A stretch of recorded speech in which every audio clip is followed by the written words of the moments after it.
सबको मेरा आत्मवंदन, जो अपना अमूल्य समय निकाल कर यहाँ मुझे सुनने के लिए बैठे हैं। Thank you. तो आज जो मैंने टॉपिक लिया है वो है नवरात्रि का जो त्योहार है, हम कब से मना रहे हैं और क्यों मना रहे हैं। तो मैं इसी के ऊपर बात करूँगी। तो शुरू करने से पहले मैं माँ का एक मंत्र बोलना चाहूँगी।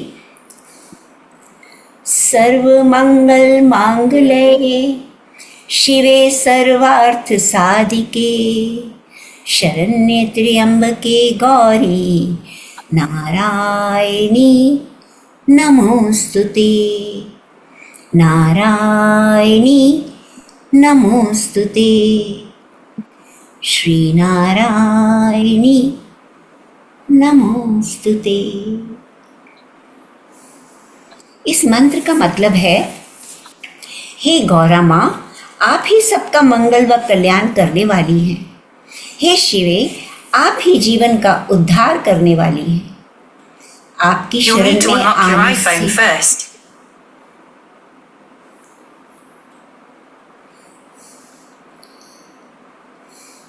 आपकी शरण में आने से व्यक्ति के सभी प्रकार के मनोरथ पूर्ण होते हैं। आप तीनों लोकों की ज्ञाता अर्थात तीनों लोकों को जानने वाली हैं। आप ही तीन नेत्रों वाले भगवान शिव की अर्धांगिनी हैं और आप ही भगवान नारायण की अर्धांगिनी हैं। अतः हम सब आपकी शरण में हैं। हम सब भक्त नतमस्तक होकर आपको प्रणाम करते हैं, आपको वंदन करते हैं। तो अब ये नवरात्रि का थोड़ा सा मैं सिग्निफिकेंस और सीक्रेट के बारे में बताऊंगी कि क्या है, क्यों मनाते हैं हम नवरात्रि और कब से मनाई जा रही है। मास्टर्स, आप में से कोई जानता है कि नवरात्रि कब से मनाई जा रही है? जैसे हम दशहरा जानते हैं कि दशहरा कब से मनाया जा रहा है, जब भगवान राम ने रावण का वध किया था, है ना, तभी से हम दशहरा मना रहे हैं। और दिवाली मना रहे हैं जब भगवान राम रावण का वध करके वापस अयोध्या में आते हैं, तब से हम दिवाली मना रहे हैं। क्या कोई जानता है कि नवरात्रि कब से मनाए जा रहे हैं? कोई शेयर करना चाहेगा?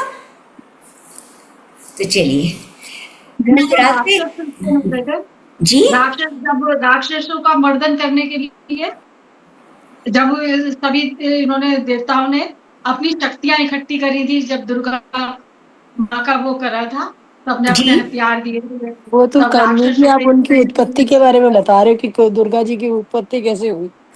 मैडम का सवाल है कि नहीं, दुर्गा जी की उत्पत्ति भी हो गई। और नवरात्रि, एक्चुअली नवरात्रि जो हैं वो हमने कभी इस बारे में सोचा नहीं है, मगर नवरात्रि जब से भगवान कृष्ण का जन्म हुआ है तब से मनाए जा रहे हैं। तो इसके पीछे क्या कहानी है? जब भगवान कृष्ण पृथ्वी पर अवतरित हुए थे तो उन्होंने योग माया का आवाहन किया था, और योग माया जब प्रकट हुई तो उन्होंने उनको कहा, योग माया को कहा कि हे देवी, आपको भी इस भूलोक में आना पड़ेगा, आपको भी प्रकट होना पड़ेगा, क्योंकि आपके बिना मेरी लीला पूरी नहीं हो सकती, मेरी लीला संभव ही नहीं आपके बिना। तो तब योग माया ने माँ यशोदा के यहाँ जन्म लिया और भगवान कृष्ण ने देवकी माँ के यहाँ जन्म लिया। और योग माया ने भगवान कृष्ण से पूछा कि मैं जो इस भूलोक पे आ रही हूँ, क्योंकि जब भी कोई देवता अवतरित होते हैं तो वो मनुष्य के रूप में ही अवतरित होते हैं ना, और मनुष्य के रूप में अवतरित होते हैं तो मनुष्य की तरह ही उनको हर तरह की प्रॉब्लम्स भी देखनी पड़ती है। आप भगवान राम को ले लीजिए, भगवान कृष्ण को ले लीजिए, सबके जीवन में परेशानियां आई थी। तो योग माया ने भगवान कृष्ण से पूछा कि मेरे इस पृथ्वी पर अवतरित होने से मुझे क्या लाभ है, मैं क्यों अवतरित हूँ? तो भगवान कृष्ण ने क्या कहा कि देवी, मुझे तो साल में एक बार जन्माष्टमी के दिन लोग पूजेंगे, मेरे जन्म को सेलिब्रेट करेंगे, लेकिन तुम्हें साल में 2 बार लोग 9 दिन तक लगातार पूजेंगे, तुम्हारे 9 अवतारों 9 रूपों की पूजा करेंगे। ये तुम्हारा इस पृथ्वी पर आने का प्रतिफल है। तो एक्चुअली नवरात्रे तभी से शुरू हो गए थे जब भगवान कृष्ण ने जन्म लिया, और ये उन्होंने माँ को एक, कहते हैं ना, वरदान दिया कि तुम यहाँ पर आई हो, तुम जो कष्ट सहारोगी उसके लिए तुम्हें ये सब मिलेगा, ये प्रतिफल है तुम्हारे आने का। तो फिर योग माया ने भगवान माँ यशोदा के यहाँ जन्म लिया और भगवान कृष्ण ने देवकी के यहाँ जन्म लिया। जब वासुदेव जी ने देखा कि मेरा पुत्र हुआ है और कंस तो छोड़ेगा नहीं इसको, ये 8वां पुत्र है और इसको तो वो बिल्कुल नहीं छोड़ेगा, पहले 7 वो मार ही चुका है, तो उन्होंने क्या किया कि भगवान कृष्ण को लेकर वो यमुना पार करके माँ यशोदा के यहाँ गए। ये तो आप सब जानते ही हैं कि यशोदा माँ के पास उन्होंने अपने बेटे को रख दिया और उस बेटी को लेकर वो अपने यहाँ आ गए। अब जब बेटी यहाँ आ गई तो उसने रुदन किया, और जैसे ही रुदन की आवाज़ आई तो कंस को पता चल गया कि 8वां जन्म हो चुका है। और जब वो आया तो उसने देखा ये तो कन्या है, तो कन्या है तो उन्होंने क्या किया कि कंस ने उस बेटी को उठाकर जोर से दीवार पे पटका, और जब दीवार पे पटका तो वही जो बेटी थी वो माँ दुर्गा अष्टभुजा रूप में प्रकट हुई, और माँ ने कंस को चेतावनी दी कि तुम्हें मारने वाला तो पैदा हो चुका है। और ये कहकर वो माँ वहाँ से दुर्गा रूप में ही उत्तर प्रदेश में विंध्याचल पर्वत पर चली गई, और विंध्याचल पर्वत पर वो विंध्यवासिनी नाम से जानी जाने लगी। और वही माँ विंध्यवासिनी ने बाद में 9 रूपों से अवतरित होकर दुर्गा के 9 रूप लिए थे। तो ये है उनकी पीछे की कहानी।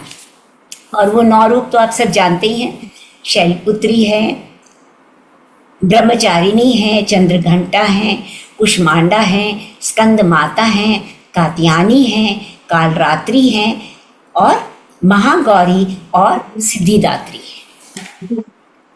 तो अब हम, ये तो उनका था कि कब से मनाई जाती है और क्यों मनाई जाती है। अब यहाँ पर ये बात आती है कि ये जो दुर्गा माँ है, जिसको हमने कहा कि यशोदा रानी के यहाँ उत्पन्न हुई थी, मतलब अगर हम ये सोचें तो वास्तव में जो ये योग माया है, या जो आप कह सकते हो कि लक्ष्मी का रूप है या राधा का रूप है, ये वास्तव में यशोदा की ही पुत्री है। अब ये दुर्गा जी जो हैं वो एक्चुअली, जब हम ये कहते हैं कि ये योग माया यशोदा जी की पुत्री है, तो एक्चुअली क्या है, ये दुर्गा जो है यही राधा रानी है, यही पार्वती है, यही सरस्वती है, यही लक्ष्मी है। जब हम राधे कृष्ण कहते हैं तो राधा, सीताराम में सीता, लक्ष्मी नारायण में लक्ष्मी जी, यही माता है। मतलब माता कोई अलग अलग नहीं है, माँ एक ही है, मगर उसने अलग अलग समय पर अलग अलग रूप से अवतरित हुई है। तो नवरात्रि की जो देवियां हैं, इनमें माता के अलग अलग रूप वास्तव में राधा जी के रूप हैं। ये हमने कभी सुना नहीं था पहले। तो ये जो राधा जी के रूप हैं, इसका मतलब ये है कि भगवान कृष्ण ने जो योग माया का आवाहन किया था, तो वो योग माया वास्तव में राधा ही है। तो हम हर रूप में, अगर हम लक्ष्मी का भी पूजन करते हैं या हम सीताराम का भी पूजन करते हैं, तो उसमें जो देवी है वो वास्तव में एक ही है, और वो है राधा रानी।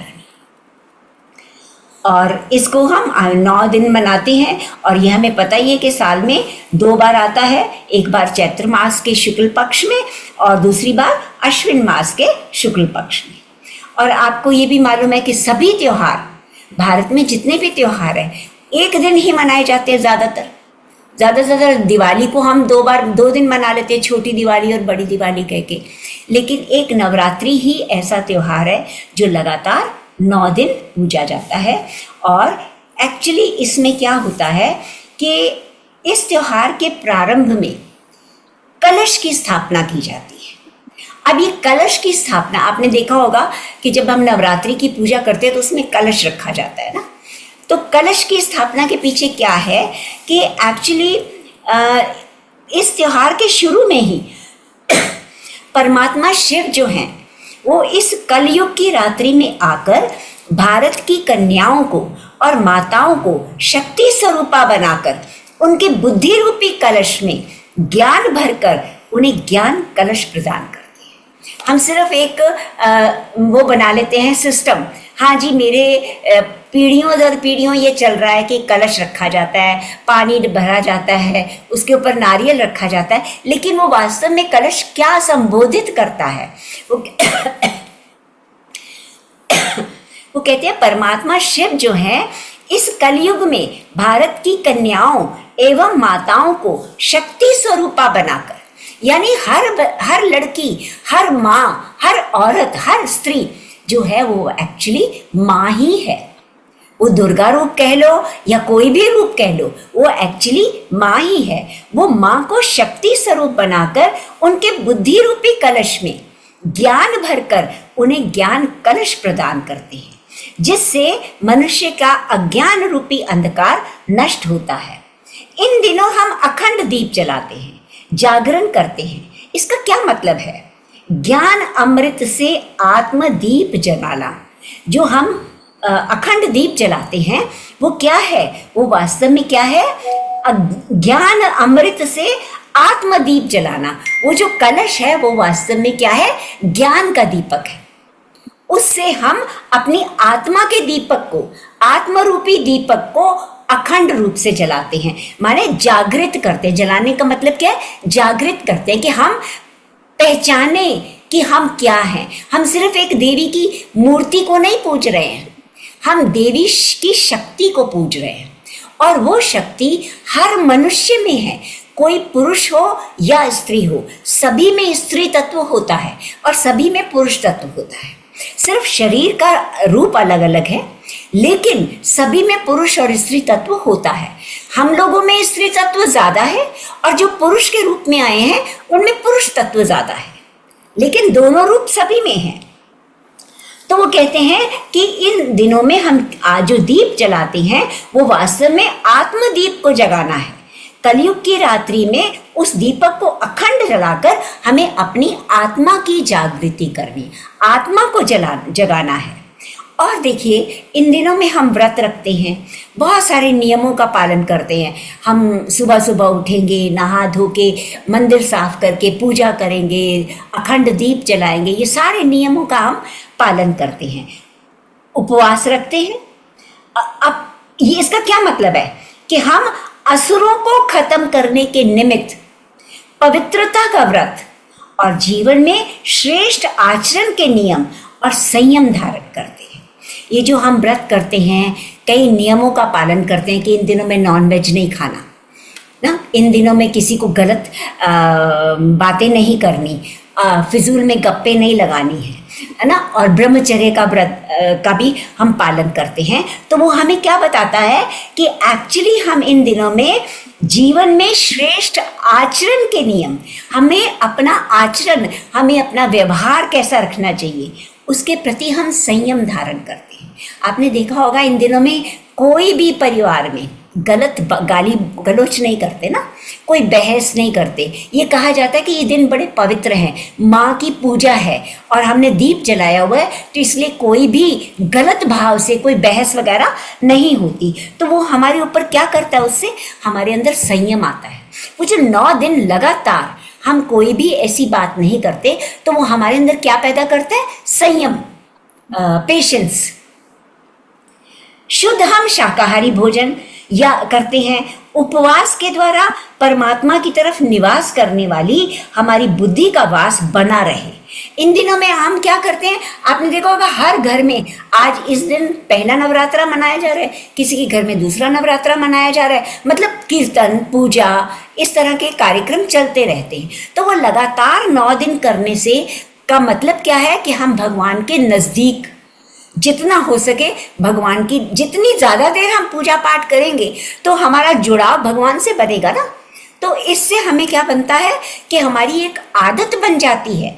9 दिन लगातार जब हम इतनी ज्यादा पूजा करते हैं तो हमें एक आदत बन जाती है कि हम भगवान के नजदीक, यानी नजदीक का मतलब यहाँ पर क्या है कि हमारा आचरण वैसा ही आगे बना रहे। 9 दिन लगातार करने से हमारी एक आदत बन जाए कि हमारे अंदर संयम भी आ जाए, हम शाकाहारी हमेशा के लिए बन जाएं। प्रभु के साथ उपवास का मतलब प्रभु के नजदीक बैठना, और जो दीप जलाते हैं उससे हम आत्मा का दीपक अखंड रूप से जलाते हैं।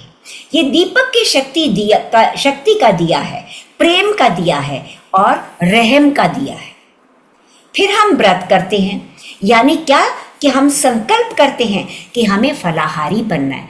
जब आप नवरात्रि में फास्ट करते हो तो आप क्या खाते हो? आप अनाज नहीं खाते ना। नवरात्रि में नॉनवेज तो वैसे ही नहीं घर में आता, लेकिन आप अनाज भी नहीं खाते। अगर आप व्रत करते हो तो हम क्या खाते हैं? फल खाते हैं या कुट्टू का आटा खाते हैं।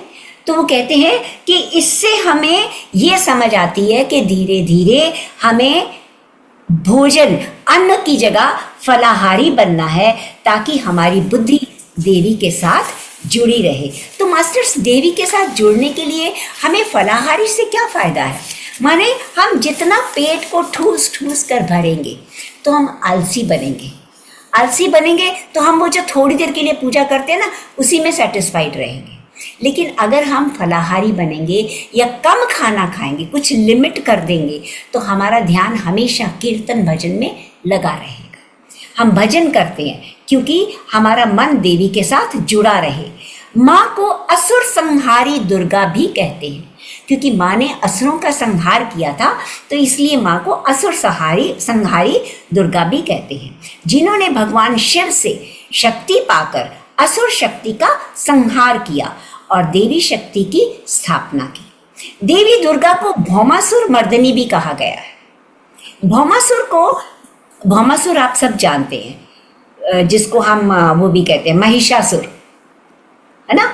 भौमासुर नहीं, sorry, Bhainsasur, I am sorry, Bhainsasur, जिसका नाम एक्चुअली महिषासुर है, क्योंकि महिषासुर को भगवान ब्रह्मा ने वरदान दिया था। जब महिषासुर ने बहुत ब्रह्मा की पूजा की तो ब्रह्मा जी प्रकट हुए। उन्होंने उससे पूछा कि तुम क्या चाहते हो? तो महिषासुर ने क्या कहा कि मेरी मृत्यु नहीं होनी चाहिए। तो ब्रह्मा जी ने कहा, देखो, जिसका जन्म हुआ है मृत्यु तो होगी, तो ऐसा तो हो ही नहीं सकता कि जिसने जन्म लिया है उसका मृत्यु ना हो। मृत्यु तुम्हारी भी होगी, लेकिन तुम और कुछ ले लो मेरे। तो उसने ब्रह्मा जी से क्या मांगा कि ठीक है, अगर मृत्यु होगी तो मैं ये चाहता हूं कि मेरी मृत्यु ना तो मनुष्य के द्वारा हो, ना देवता के द्वारा हो। और एक और चीज उसने बोली थी कि कोई मनुष्य मुझे ना मार सके, कोई आसुरी शक्ति भी मुझे ना मार सके। और मतलब पहले तो मृत्यु ही नहीं आए तो इस तरह से ना आए कि कोई देवता या मनुष्य मुझे मार सके। तो ब्रह्मा जी ने कहा ठीक है, तथास्तु कह दिया। लेकिन उन्होंने साथ में एक कंडीशन लगा दी कि तुम्हें स्त्री मार सकती है। तो जब उसने ब्रह्मा जी ने कहा स्त्री मार सकती है, तो महिषासुर को तो गर्व था अपने ऊपर। उसने कहा स्त्री की क्या शक्ति है, मुझे मारेगी। ठीक है, उसने इस बात को मान लिया। अब वास्तव में देखिए महिषासुर का मतलब क्या है। महिषासुर का मतलब है मनुष्य की आसुरी वृत्ति, दानवीय वृत्ति, संकीर्ण बुद्धि मतलब मंद बुद्धि, तामसिक बुद्धि, उसे मारकर आसुरी शक्ति पर विजय प्राप्त करना। इसलिए देवी दुर्गा को असुर संहारिणी भी कहा जाता है। और माँ की, आपको मालूम है, दुर्गा माँ की 8 भुजाएं होती हैं। तो जब हम माँ की पूजा करते हैं तो उससे हम शक्ति मांगते हैं, यानी उन 8 भुजाओं से हम 8 तरह की शक्तियाँ प्राप्त करते हैं। फिर हम शंख बजाते हैं, घंटा बजाते हैं। इसका क्या महत्व है? शंख और घंटा बजाने से जो प्रकंपन होता है उससे वायुमंडल में सुख शांति फैलती है और साथ ही साथ प्रदूषण खत्म होता है। मतलब आप ये देखिए कि इस सारी जो धर्म की क्रियाएं हैं, इन सब के पीछे भी एक कारण है यानी हम घंटा बजाते हैं, शंख बजाते हैं, हमने कभी सोचा ही नहीं था कि इसका जो प्रकंपन होता है उससे वायुमंडल में प्रदूषण समाप्त होता है, सुख और शांति फैलती है। और साथ ही साथ आपने देखा है जब भी नवरात्रि आती है वो ये क्या कहते हैं, ऋतु परिवर्तन के समय आती है। जैसे अभी आई है तो आप देख रहे हो गर्मी से सर्दी के मौसम की तरफ जा रहे हैं, और जब मार्च में आती है तो हम सर्दी से गर्मी की ओर जा रहे होते हैं। तो ये ऋतु परिवर्तन होता है। तो ऋतु परिवर्तन का क्या मतलब है? आपने देखा होगा कि जब हम अब गर्मी से सर्दी की ओर जा रहे हैं तो हम क्या चेंज करते हैं अपने आहार में? कोई बता सकते हैं मास्टर? अभी तक तो हम सुबह का वरना शाम को भी खा लेते हैं, क्या सर्दियों में भी हम ऐसा खाते हैं? हमें अपने आहार का तरीका बदलना पड़ता है। हम जो कुट्टू का या ये जो दूसरे प्रकार के अन्न हैं, हम वो भोजन गर्मियों में नहीं खाते क्योंकि उससे हमारा पेट जल्दी खराब हो जाता है, लेकिन सर्दियों में हम अलग अलग तरह के अनाज खा सकते हैं।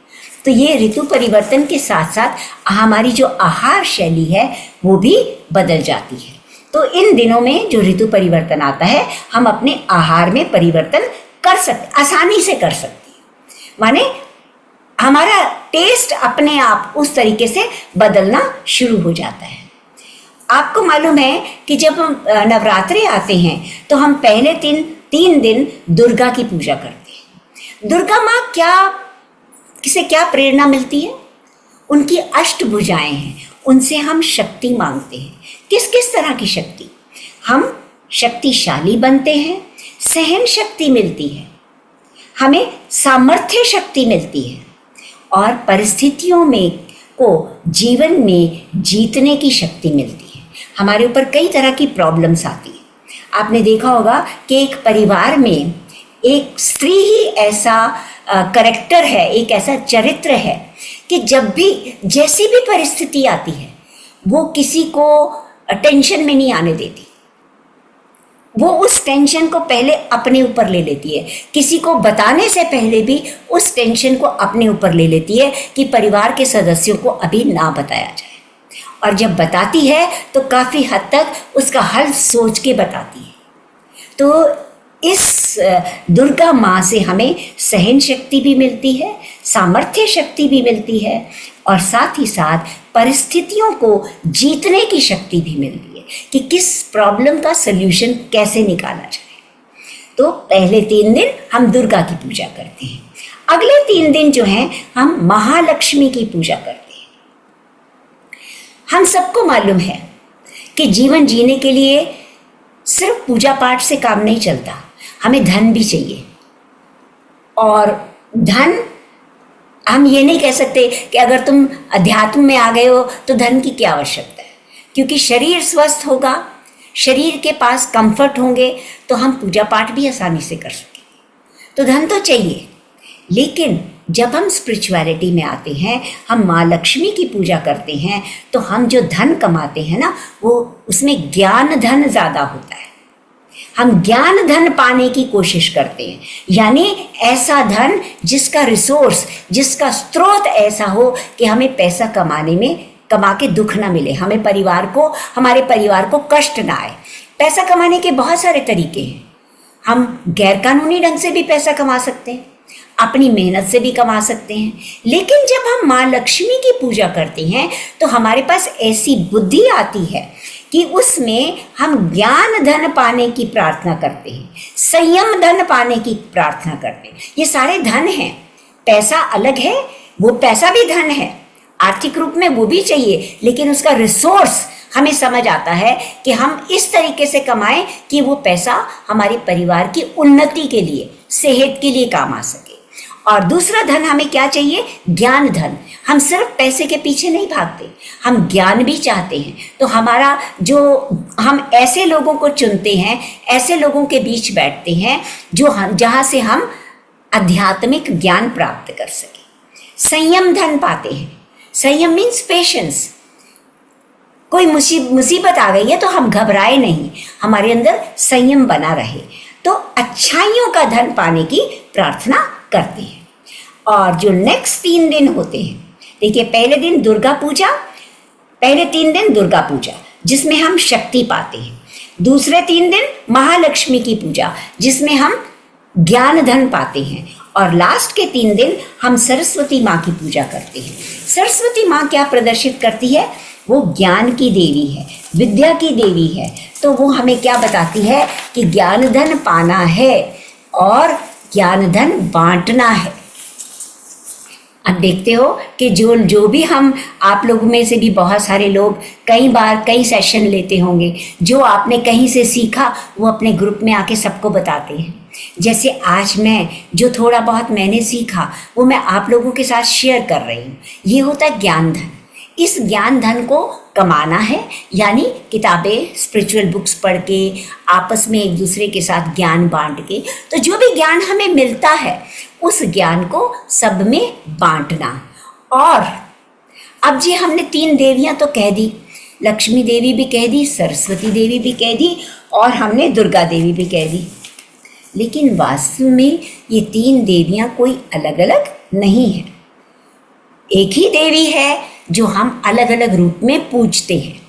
और अगर ऐसे देखा जाए तो हर महिला, हर नारी एक देवी ही है। आप देखिए, 24 घंटे हम सब, और लेडीज हैं, जेंट्स हैं, उनके रोल अलग हैं। ऐसा नहीं कि वो परिवार की सुख समृद्धि में उनका शेयर नहीं है, उनका अपने तरीके से शेयर है।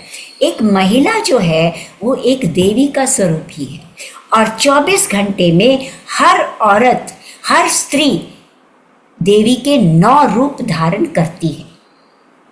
किसी समय वो बच्चों को प्यार देती है, किसी समय वो बच्चों को डांटती है। जैसे काल रात्रि जो है वो हमें डांट कर कहती है कि तुम्हें अपना अध्यात्म का मार्ग छोड़ना नहीं है। उनके रूप से हम कभी डर जाते हैं, लेकिन वो एक्चुअली डराती नहीं है। वो हमें ये समझाना चाहती है कि अगर कोई अड़चन आई है तो पीछे मत हटो, ध्यान मत छोड़ो, तुम्हें अध्यात्म को नहीं छोड़ना।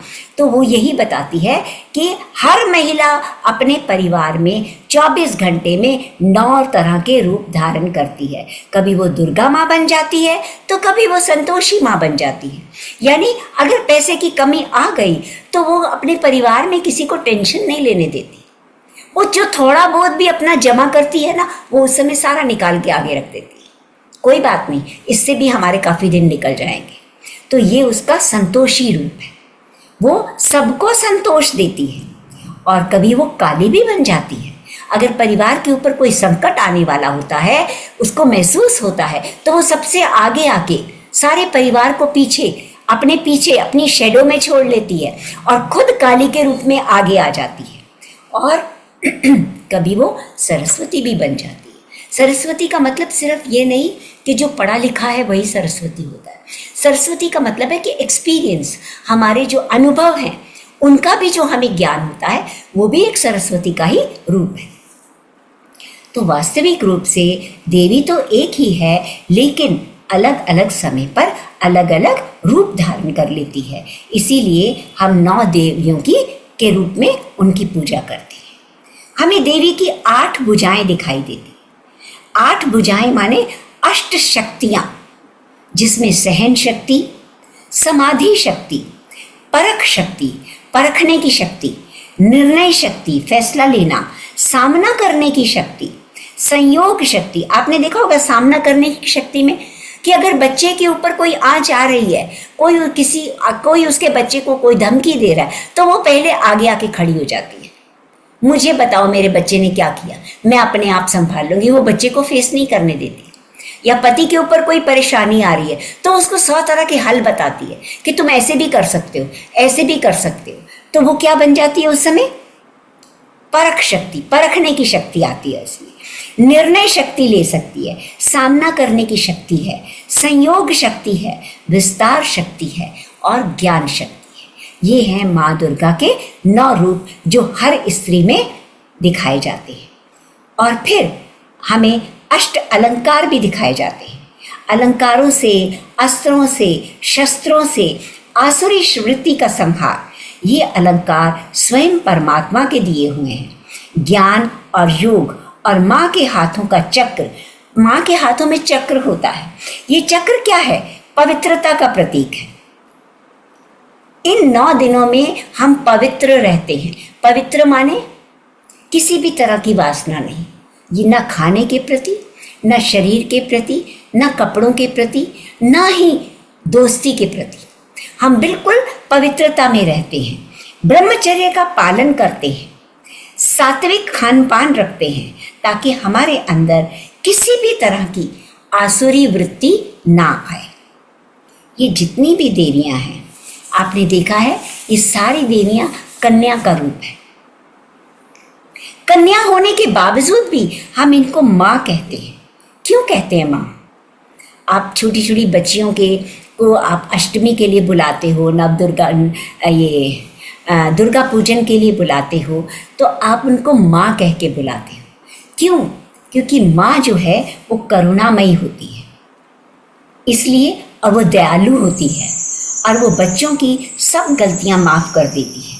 इसीलिए हम कन्याओं को भी माँ कह के पुकारते हैं। आपने देखा होगा, जिसके घर में भी बेटी होती है, माँ बाप के लिए वो बेटी हमेशा पूजनीय होती है। वो बेटे को डांट लेते हैं लेकिन बेटी को नहीं डांटते। अनटिल एंड अनलेस कोई अजीब ही बात हो जाए तो अलग बात है, लेकिन बेटी के लिए हर माँ बाप के मन में एक सॉफ्ट कॉर्नर होता है। वो बेटी को माँ के रूप में ही देखते हैं, क्योंकि माँ करुणामयी है, दयालु है और बच्चों की गलतियाँ माफ़ कर देती है। इसीलिए हम देवी को माँ कहकर बुलाते हैं, ताकि माँ हमारी गलतियों को माफ़ करके हमें अपना ले। माँ के 16 श्रृंगार दिखाए जाते हैं। अंत में देवी माँ, यानी देवी का मतलब क्या है? देने वाली माँ। तो हमें यहाँ से क्या शिक्षा मिलती है कि जीवन में यदि हम अपने पास जो है उसे बांटते जाएंगे, देते जाएंगे, तो जीवन में सुख, शांति, खुशियाँ और प्रेम हमेशा बढ़ता जाएगा। हमारा जीवन खुशहाल बनता जाएगा। तो अभी कहने को तो बहुत कुछ है, लेकिन हमें थोड़ी देर मेडिटेशन भी करनी है, तो मेरे ख्याल से इतना ही रखती हूँ। तो